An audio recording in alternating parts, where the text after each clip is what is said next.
إن الحمد لله نحمده ونستعينه ونستغفره ونستهديه ونعوذ بالله من شرور أنفسنا ومن سيئات أعمالنا. من يهده الله فلا مضل له ومن يضلل فلا هادي له، وأشهد أن لا إله إلا الله وحده لا شريك له، وأشهد أن محمدًا عبده ورسوله. يا أيها الذين آمنوا اتقوا الله وقولوا قولا سديدا يصلح لكم أعمالكم ويغفر لكم ذنوبكم، ومن يطع الله ورسوله فقد فاز فوزا عظيما. أما بعد، باشترين كلامي خواهی پروردگار لقرآن پیروزا و باشترين ريبازي محمد مختار صلى الله عليه وسلم و خرابترين ريقاو ريباز هر ريقاو ريبازك پێچەوانەی ڕێبازی پێغەمبەر بێ صلى الله عليه وسلم، یا لەو ڕێبازە لایدا بێ هەر لادانێک لە ڕێبازی محەممەد المصطفى صلى الله عليه وسلم و پێغەمبەرەکانی برای پێغەمبەری خوا صلى الله عليه وسلم لادانە لە ڕێبازی خوا و نەکبەتیە و بەدبەختیە و قوربەسەریە بۆ ئەو خەڵکانەی کە لەسەرین و شوێنی ئەکەون لە دنیا و لقيامتشا بتأكيد أو كسانا شوێنیان ئاگری دۆزەخە خوا پەنامان بدا. خۆشەویستەکانم، ئەم ڕۆژەی کە ئێمە تایاین ئێستا ڕۆژی عەرەفاتە و حاجەکانمان لە سەعیدی عەرەفاتە ڕاوەستاون لەخوا ئەپاڕێنەوە بە جلوبەرگێکی کفنی، جلوبەرگی مردوو. عەرەفات ڕۆژی حەشرمان بیرەخاتەوە. خۆشەویستەکانم، هەموو ئەوانەی لەوێ وەستاون جلوبەرگی ڕۆژی حەشریان لەبەرە کە ئەنەهو دوو پۆشاک، دوو پارچە قوماش عینەن وەکو کفنی مردوو، بە هەمان شێوەی کفنی مردوو دوو پارچە قوماشیان پۆشاوە، هیچی تریان پێ نییە تەنها ئەو دوو پارچە قوماشە نەبێ، وەکو چۆن لە قەبر دێنە دەر لە ڕۆژی حەشرە.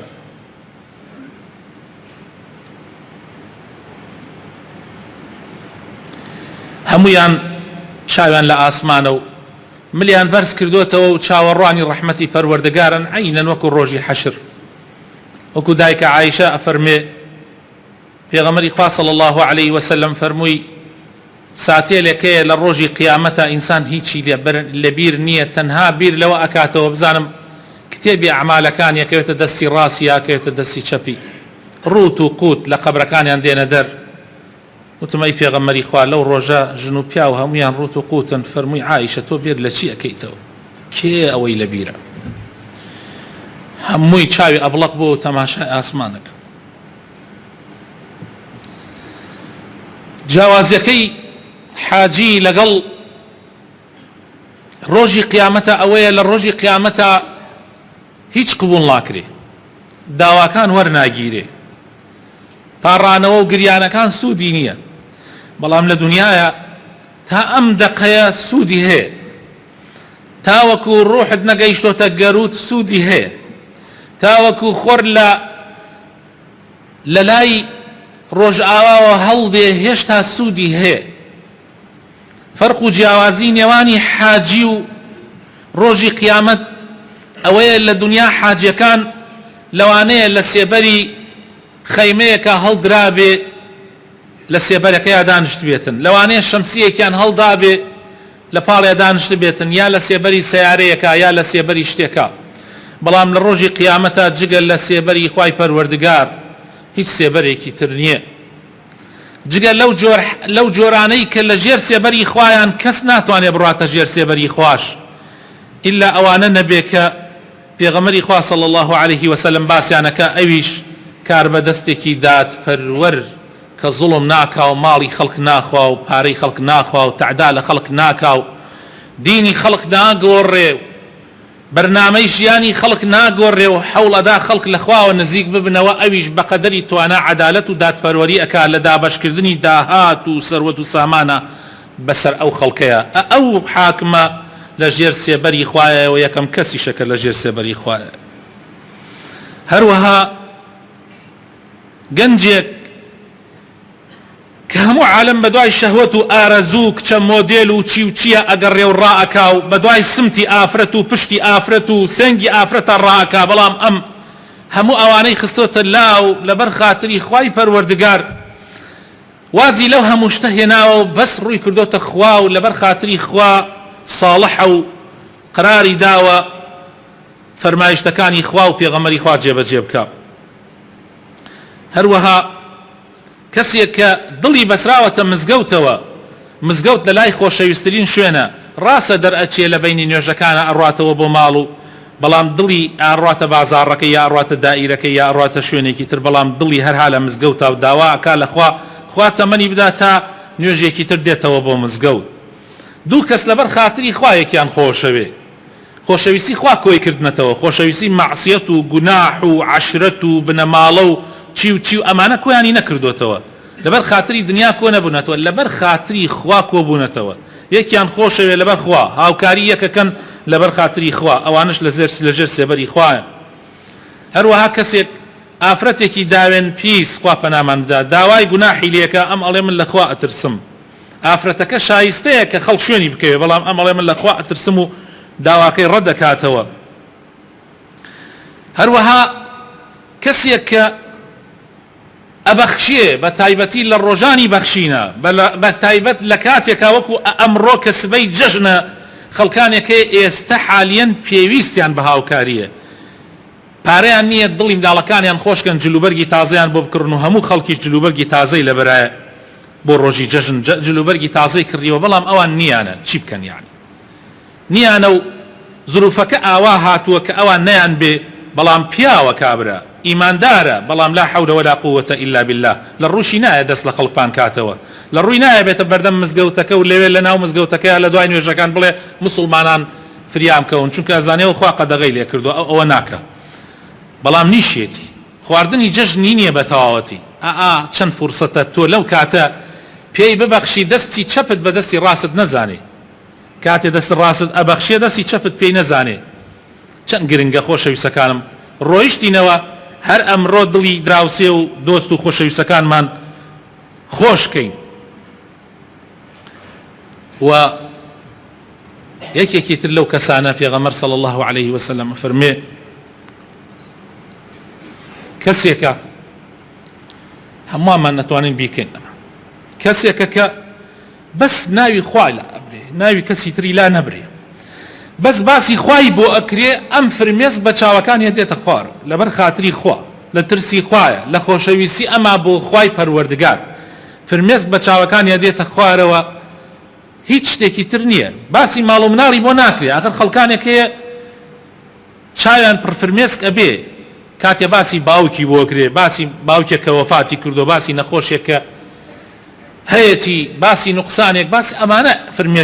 فرمێسک دێنێتە چاویە ئەوەش ڕەحمە خراپ نییە بەڵام ئەمەیان کە لە ژێر سێبەری خوایە لەبەر خاتری خوا فرمێسک بە چاوەکانی دێتە خوار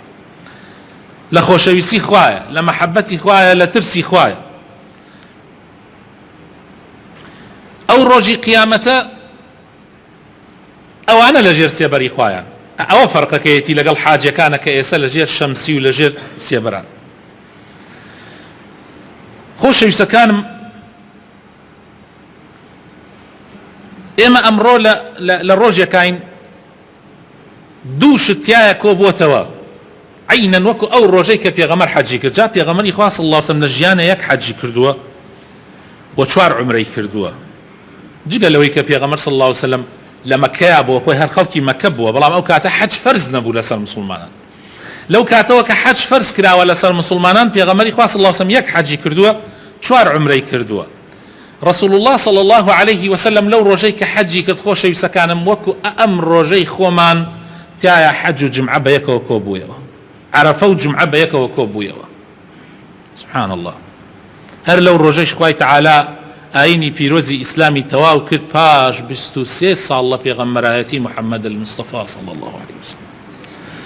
کابرایەکی جوولەکە هاتە لای ئیمامی عومەر لە سەردەمی خلافەتی ئیمامی عومەرە وتی ئەی ئەمیری ئیمانداران ئاەتێک لە قورئانەکەی ئێوەیە دابەزیوە ئەی خوێننەوە ئەگەر بۆ ئێمەی جوولەکە داببەزایە ئەو ڕۆژەمان ئەکرد بە جەژن یعنی ڕۆژی دابەزینەکەمان ئەکرد بە جەژن ئەویش فەرمووی چی ڕۆژێک بوو يعني چی ئاەتێک وتی ئەو ئاەتەی کە خوای تەعالا فەرمێ اليوم أكملت لكم دينكم وأتممت عليكم نعمتي ورضيت لكم الإسلام دينا سورة مائدة آية 3 أما يتركوا تاي قرآن بو إمام عمر فرموي إني لأعلم اليوم الذي نزلت فيه والمكان الذي نزلت فيه نزلت على رسول الله صلى الله عليه وسلم بعرفات يوم الجمعة إمام عمر فرموي بلي إيمش كردو مالة ججن بيرما لو روجي كدابزي ولو شونيشي كدابزي في غمر صلى الله عليه وسلم لعرفات أبو ولا الروجي جمعة شابو جمعة بوتا ججني هفتاني مسلمانان وعرفاتش ججني مسلمانان ججني صالاني مسلمانان بويا ابن عباس فرمي لباري تفسيري أو آياتو كي سبع اسمان كرد اليوم أكملت لكم دينكم وأتممتم عليكم نعمتي ورضيت لكم الإسلام دينا أمر آينا كم بو تواو كردن ونعمتي خومم بسرا رشتن و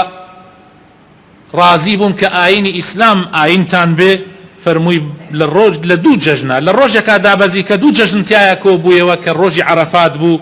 روجي جمعة بو لعرفاتا بسر في غمرة صلى الله عليه وسلم دابزي بويا أمرو روجي كي زور تايبة خوشة يسكانم لو أنا اللي صدها صالة آواكو نبو بيتو دو روج ليك يعني دو ججن ليك روجا خوشبختي بو إيما كوتنا الروجيك يعني كوتنا الصالك كوكو صالكي في غمري خوابي صلى الله عليه وسلم خوشبختيش بو أو حاج يعني كيسلوين روجي جمعة أو روجي خوش يسكانم كبيغمرة فرمي صلى الله عليه وسلم خير يوم طلعت عليه الشمس يوم الجمعة باشترين روجي كخوري تيا هل هاتبي روجي جمعة روجي عرفاتيش خوش يسكانم او انده بيروزة خواهي تعالى لقرآني بيروزة سوني بي اخوة جا خواهش سون بشتك اخوة كزور بيروز بي وشاهد ومشهود ابن عباس يا بيغمري خواه فرمي صلى الله عليه وسلم مشهود روجي عرفية للروجي عرفية دينا كمان تواوبوكو او آيات لكوتاي قرآن دابزي للروجي عرفية للروجي عرفية حاجة كان ابن بحاجي ركني اعظمي حج ركن قوركي حج كأجر هركسي قشت بها او حاجة دروسة هركسي نقيشت بها حاجة دروس نية عرفات وستانا لعرفات حتى وكو إيوارا يعني لو ما ويا بقي بيا او قيشتي تتا حجا بلا ما قال نقيشتي بيا ناقي بحجا بويا بيا غمرة فرمي صلى الله عليه وسلم الحج عرفة عرفة خوش يسكانم روجي آزاد كردنا لآقري جهنم بيا غمري خواه صلى الله عليه وسلم أفرمي هيش روجي نية او اندي روجي عرفة خواهي تعالى بندكاني آزاد كلا جهنم إمام مسلم يقريته باشترين دعاء روجي عرفه طبعا أمانة بو حاجي بو غيري حاجيش وكو يسزانيان من وافر من بو حاجي بو غيري حاجيش بيغمري خوا أفرمي صلى الله عليه وسلم خير الدعاء دعاء يوم العرفة دعاء يوم عرفة وخير ما قلت أنا والنبيون من قبلي لا إله إلا الله وحده لا شريك له له الملك وله الحمد وهو على كل شيء قدير باشترين دعاء روجي عرفه وباشترين لفظك ذكرك کە من و پێغەمبەرەکانی پێشی منیش و تویانە ئەم زکرەیە کە بڵێ لا إله إلا الله وحده لا شريك له له الملك وله الحمد وهو على كل شيء قدير. خوای تعالی شانازی بە ئەهلی عەرەفاتەوە کە خۆشەویستەکانم پێغەمبەری خوا فەرمێ صلی الله عليه وسلم هیچ ڕۆژێک نییە ئەوەندەی ڕۆژی عەرەفات بەندەکانی تێ ئازاد ئەکرێن و خوای تعالی لەو ڕۆژە شانازی بە عەبدەکانیەوە ئەکا لە لای مەلایکەکانە ئەڵێ تەماشاکەن عەبدەکانم لەو شوێنە دوورانەوە هەمویان لەیرا کۆبوونەتەوە لەبەر ڕەزامەندی من بۆ عیبادەتی من. ڕۆژی عەرەفە خۆشەویستەکانم بۆ ئێمەش بەرەکەتێکی زۆر گەورەیە ئەمەیان بەری حاجیەکان ناکەوێت چونکە حاجی ئەسڵ وایە ئەم ڕۆژە بە ڕۆژوو نەبێ بەڵام ئەوان لەوێ خێری تریان دەسەکەوێت. پێغەمبەری خوا ئەفەرمێ صلی الله عليه وسلم هەر کەسێ ڕۆژی عەرەفە بە ڕۆژوو بێ داوا ئەکەم لە خوای پەروەردگار کەوا ببێتە کەفارەتی ڕجام هەیە لە لای خوای پەروەردگار ببێتە کەفارەتی 2 ساڵی گوناحی ساڵی پێشوو ساڵی دوای ئەوە. لە حەدیثێکی ترە پێغەمبەر صلی الله عليه وسلم جەختی لەسەر ئەکا ئەفەرمێ يكفر السنة الماضية والباقية. هیچ ڕۆژێ نییە ئەوەنەی ڕۆژی عەرەفە تایە شەیتان زەلیل بێ. پێغەمبەر ئەفەرمێ صلی الله عليه وسلم لە حەدیثێکە کە ئیمامی مالک بە مرسەلی ئەیهێنێتەوە بەڵام ئیمامی بەیهەقی ئەفەرمێ حەسەنە و زۆرێک لە زانایانیش قبوڵیان کردو ئەفەرمێ ما رؤي الشيطان يوما وهو أصغر ولا أدحر ولا أحقر ولا أغيظ منه في يوم عرفة. هیچ ڕۆژێک نەبووە ئەوەندەی ڕۆژی عەرەفە شەیطان بچووک و ببێتەوە، شەیطان لوتی بشکێ، شەیطان زەلیل ببێ، شەیطان زۆر قین لە دڵ ببێ وەکو ڕۆژی عەرەفە. لەبەرەوەی ڕەحمەتی خوا دائەبەزێ، لەبەرەوەی بەرەکەتی خوا لەو ڕۆژە دائەبەزێ. خۆشەویستەکانم لەبەرەوەی خوای تعالی لە گوناحی بەندەکانی خۆشە بێ وتیان ئەی پێغەمبەری خوا طبعا پێغەمبەری خوا صلی الله علیه وسلم فەرمووی جگە لە ڕۆژی بەدر لە ڕۆژی جەنگی بەدر جگە لەو ڕۆژە هیچ ڕۆژێک ئەوەندەی عەرەفات نەبینراوە شەیطان زەلیل ببێ. وتیان ئەی پێغەمبەری خوا بۆ لە ڕۆژی بەدرە؟ فەرمووی چونکە شەیطان بە چاوی خۆی جبریلی بینی ڕیزی مەلایکەکانی ئامادە ئەکرد لەگەڵ مسلمانانە بۆ جەنگی بەدر. بۆیە ئیمامی قورتوبی ڕەحمەتی خوای لێبێ ئەفەرمێ ڕۆژی عەرەفات فەزڵی زۆر گەورەیە و پاداشتەکەی زۆر گەورەیە. خوای تعالی لە گوناحی بەندەکانی خۆشە بێ و پلەپایەکانیان بەرزەکاتەوە. ئیمامی ئیبن ڕەجەب فەرموویەتی ڕۆژی عەرەفات ڕۆژی ئازادکردنە لە ئاگری جەهەنم.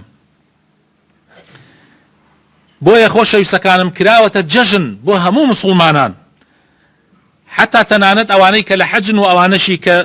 غەیری حاجین. هەر کەسێک ئامادە ببێ لە عەرەفاتە و ئامادە نەبێ قابلە لەو ڕۆژە خوای تعالی لێی خۆش ببێ. شێخ عەلی القاری ڕەحمەتی خوای لێبێ ئەفەرمێ باشترین دوعا دوعای ڕۆژی عەرەفاتە چونکە پاداشتەکەی زۆر گەورەیە و جوابدانەوەکەشی زۆر خێرایە. لەبەر ئەوە خۆشەویستەکانم ئەمڕۆ ڕۆژێکی زۆر فرسەتە بۆ ئێمەی مسلمان بتوانین تایە زیاتر و زیاتر خۆمان لە خوای پەروەردگارەوە نزیک بکەینەوە، داوا بکەین خوای تعالی لێمان خۆش ببێ، ئەمڕۆ لە دەست نەدەین بۆ ئەوەی بە ئیزنی خوای پەروەردگار بەری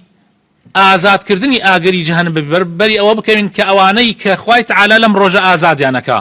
یا ڕەبی خوایە بخاتن ناوە جوانەکانی خۆت ڕەحمان پێ بکەی، ئازادمان بکەی لە ئاگری جەهەنم. یا ڕەبی خوایە ئەمڕۆ دوعاکانمان لێ وەربگری. یا ڕەبی خوایە ڕەحم بە مسلمانان بکەی. یا ڕەبی خوایە بخاتن ناوە جوانەکانی خۆت بۆ خاتری ئێسمە عەظەمی خۆت. یا ڕەبی شیفای نەخۆشەکانمان بدەی. با دوعا زۆر بکەین ئەمڕۆ جیاواز لە ڕۆژەکانی تر، بەڵکو خوای پەروەردگار ئامینی مسلمانی قبول بکا. یا ڕەبی خوایە شیفای نەخۆشەکانمان بدەی. یا شافی یا ئەڵڵا شیفای نەخۆشەکانمان بدەی. یا ڕەبی کەسانێک لەم مەجلیسە نەخۆشن یان نەخۆشیان هەیە، یا ڕەبی خوایە ڕەحمیان پێ بکەی یا شافی. یا ڕەبی